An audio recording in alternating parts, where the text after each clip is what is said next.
মাঠে ধান রোপণের জন্য কাদা শুরু করে দিলাম।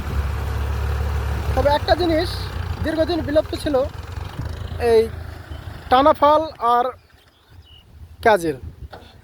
তো এই ক্যাজেলটা ফের নতুন করে চালু হলো। তবে একটা জিনিস, প্রথম চাষটা এই টানা ফাল আর ক্যাজেলে দেওয়াটাই ভালো, তারপরে উঠারে দিলে সবথেকে কাদাটা ভালো হয়। তো আপনারা চেষ্টা করবেন ধান লাগানোর আগে প্রথমকার চাষটা টানা ফালে দেওয়া। টানা ফালে দিলে আপনার কাদাটা ভালো হবে, কাদাটা বেশি নরম হবে।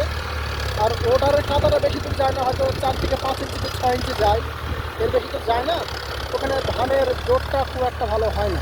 চেষ্টা করবেন আপনারা এই ক্যাজেল আর টানা ফালে যদি পান তো সেটা প্রথমে দেওয়ার চেষ্টা করবেন।